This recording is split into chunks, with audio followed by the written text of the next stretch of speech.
In this video, we'll be going over the top 10 mana rocks in Commander. Starting out at number 10, we have Chromatic Lantern. This versatile rock has the ability to tap for 1 mana of any color and fixes your mana base completely. Perfect for 5 color decks. The only downside is the 3 CMC is higher than you typically like your mana rocks to be. And at number 9, we have Arcane Signet. Another great rock to fix your mana base early in the game. This rock has the added value of only costing 2 mana. It's pretty much an auto-include in any Commander deck, so you should be running it. And in the 8th spot, we have Lotus Petal. Originally from Tempest, this card is basically a free treasure. A staple in CEDH, this rock will let you get to ramping early and fast, and can help make any deck run smoother in the first few turns. At number 7, we have Chrome Mox. A 0-cost artifact, it comes with an imprint ability that lets you exile a non-artifact, non-land card from your hand, and then taps for any of the card's colors. If you pitch the right card, it's essentially a 0-cost Arcane Signet. Pretty powerful. And at number 6, there's Mox Amber. Another 0-cost mana rock.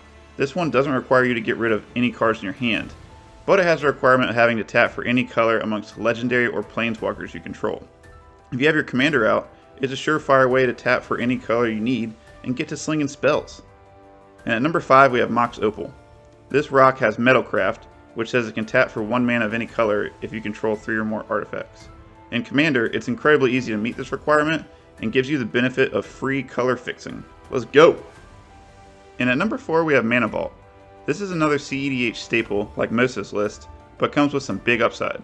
Only costing 1 and giving you 3 mana, that ratio is hard to beat.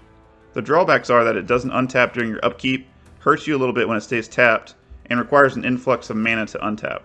But early in the game, this card can get you into gear really quickly. And at 3, we have Jeweled Lotus.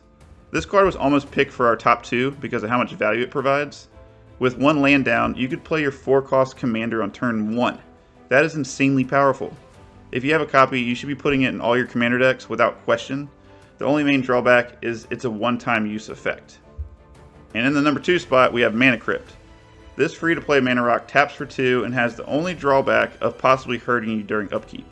Most people don't mind the 50% chance of taking 3 each turn because there is so much life to give in Commander. However, many people have died to this effect, and if a game goes on too long, you might be next. And before we get to number 1, here are our honorable mentions. The dual color talismans provide a lot of value for 2 mana, but the taking 1 damage is definitely a downside. Grim Monolith and Basalt Monolith are great options, but cost a little extra to play compared to our top 10 list, and don't fix your mana at all. And Lion's Eye Diamond is absolutely a CEDH staple, but requires you to discard your entire hand. Not favorable for normal Commander games. And the Great Henge can cost as little as 2 green, and pays for itself, and it also gives card draw, and it pumps creatures, but it requires a large creature on the board to get really full use out of it. And in the top spot, we have, you guessed it, Sol Ring. This rock actually nets you mana when you play it, and it has 0 drawback. 0. It keeps getting reprinted to keep the price down, but seems to always stay over $1 because of just how insanely powerful it is. Nothing will illustrate to your opponents that you're about to go off like a beautiful turn 1 Sol Ring. So that's our top 10 mana rocks. Let us know in the comments below what we missed and what you thought of our list. If you enjoyed this video, smash the like button and consider subscribing. See you next time.